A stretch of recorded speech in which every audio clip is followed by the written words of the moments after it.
This is Freedom Square. It's a place that's seen much change and many upheavals. It was actually once called Lenin Square, but that was when Georgia was part of the Soviet Union.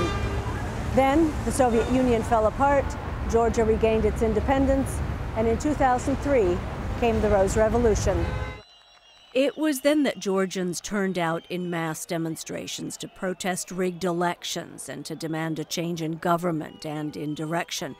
And this square came to symbolize that. This is where the Rose Revolution actually culminated.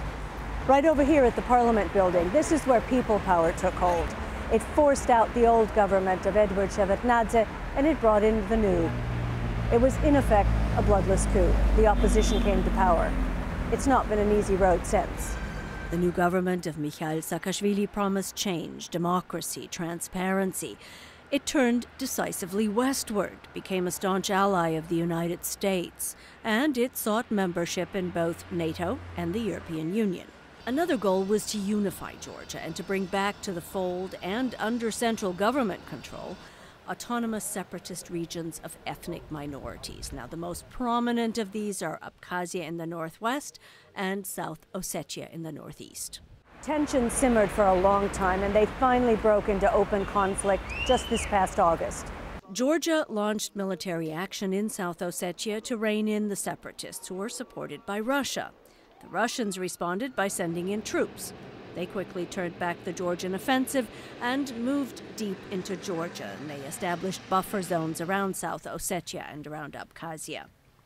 Each side blamed the other for provoking the fight. The Europeans negotiated a ceasefire, and the Russians have withdrawn from the buffer zones.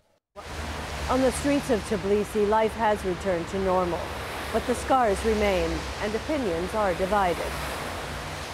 The Russians are still in Abkhazia and in South Ossetia, and some 30,000 Georgians are still refugees, unable to go back home. Some Georgians say that President Saakashvili was right to take military action. They say the government had no choice but to respond to provocation.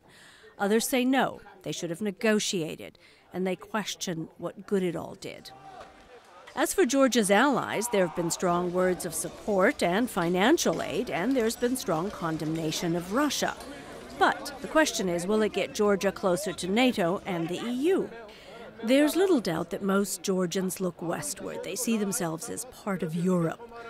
Georgia has been at a crossroads throughout history, a route for migration and trade, a link between north and south, east and west. And through the years, that has sparked conflict, but it's also brought with it trade and wealth. The question for modern-day Georgia is how it's going to manage that link to secure its future.